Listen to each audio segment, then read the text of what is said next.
Dua syarat ni sepatutnya telah pun dijanjikan akan dilaksanakan, tetapi seperti mana yang kita tahu bahawa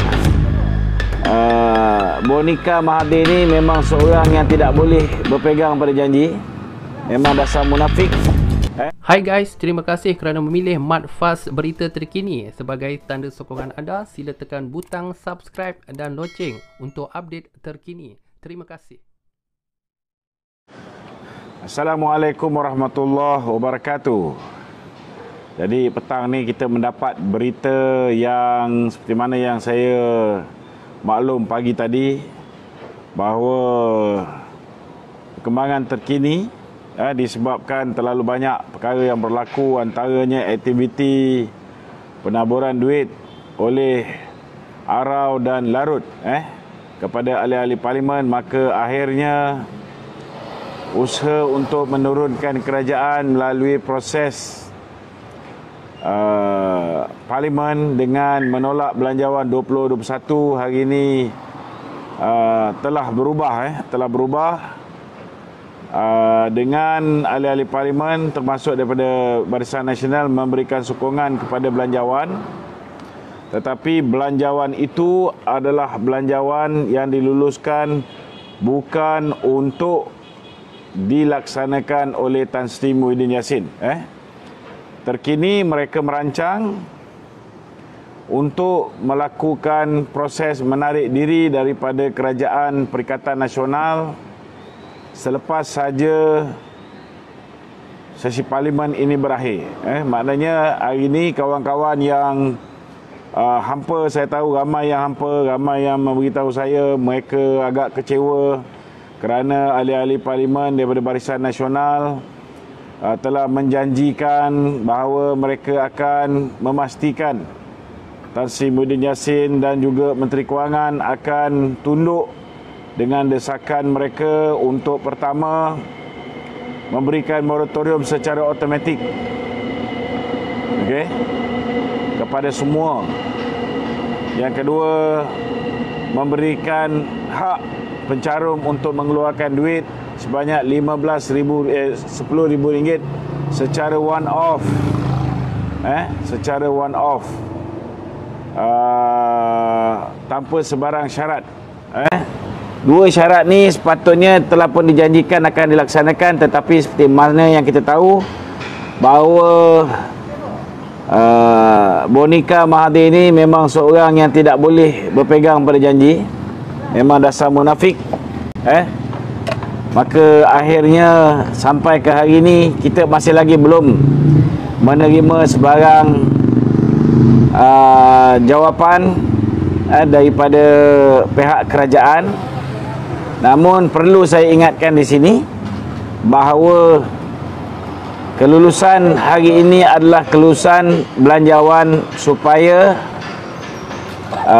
kerajaan selepas ini boleh meneruskan dengan belanjawan yang telah pun diluluskan, walaupun Tan Sri Muhyiddin bukan lagi Perdana Menteri. Jadi tanpa melengahkan masa, saya persilakan saudara Zahid sekiranya ada sebarang persoalan. Okey, Dok, sebelum saya teruskan kepada soalan yang berikutnya. Okey, ini ada sikit kaitan dengan belanjawan juga ya. Okey, sebelum ni kita mengharapkan belanjawan ditolak supaya dua permintaan rakyat terhadap KWSP itu ditunaikan.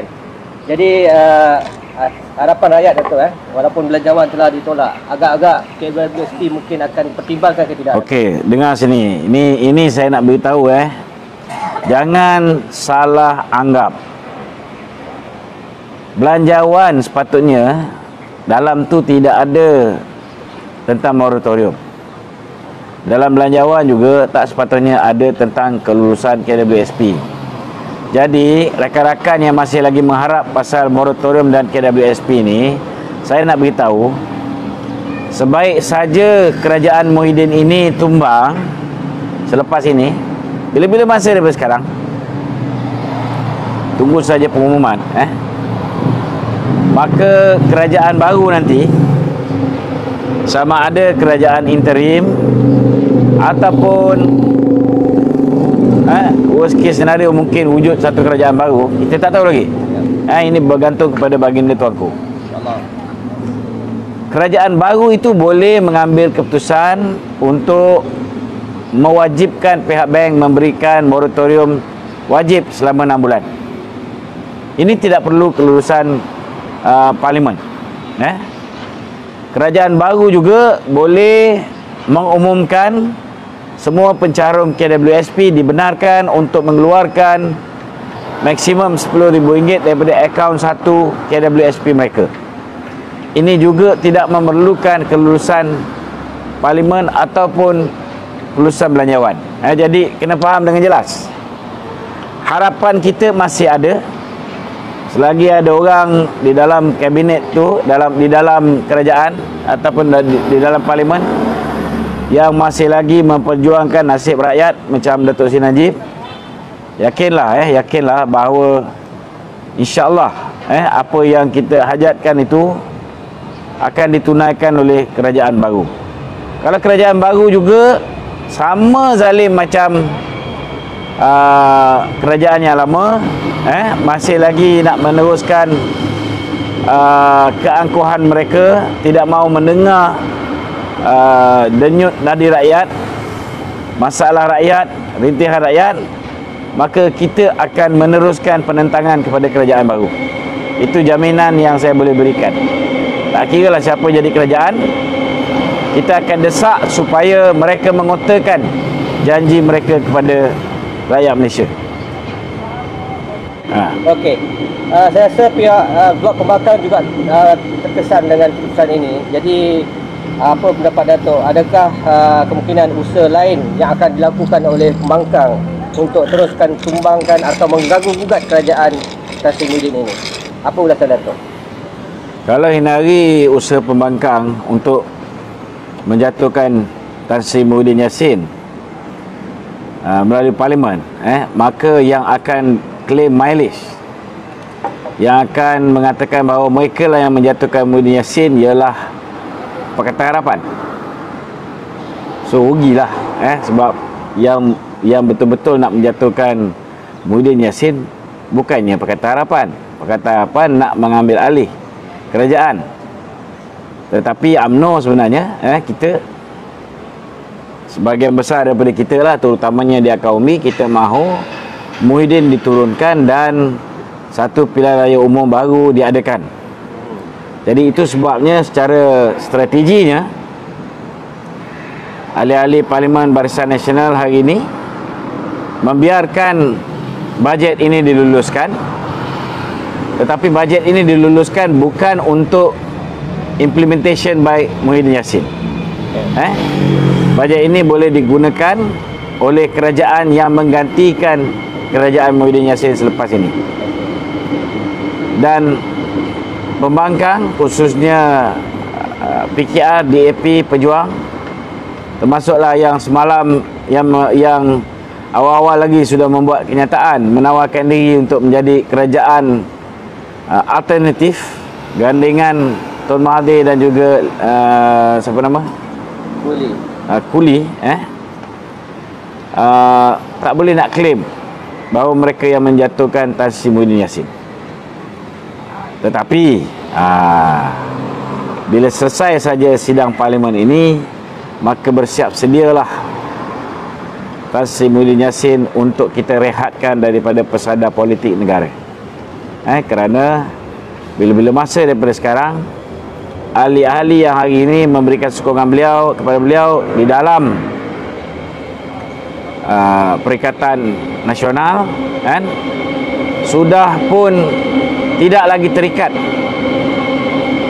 dengan nasihat ke bawah duli tuanku untuk meluluskan belanjawan. Nampaknya ahli-ahli Parlimen Barisan Nasional menghormati titah ke bawah duli tuanku dan mereka telah menerima nasihat tuanku untuk meluluskan belanjawan. Namun jatuh bangun negara selepas ini, siapa yang bakal menjadi pucuk pimpinan akan ditentukan bila-bila masa daripada sekarang. Kerana bila-bila masa daripada sekarang, kita akan melihat rakan-rakan daripada Perikatan Nasional, daripada UMNO khususnya, akan mula menarik diri bagi membolehkan baginda tuanku memanggil Tan Sri Muhyiddin Yassin untuk membuktikan bahawa beliau masih mempunyai simple majority 111 orang. Ini dua perkara yang berbeza. Kalau sebelum ini kita mengharapkan supaya Muhyiddin dijatuhkan dengan penolakan belanjawan, tetapi strategi terkini pihak Barisan Nasional khususnya BNBBC ialah kita luluskan dulu belanjawan dan selepas itu baru kita urus sama ada mahu membiarkan Muhyiddin Yassin terus memerintah negara ini ataupun tidak. Okey. Okey, Dok, sebelum saya teruskan kepada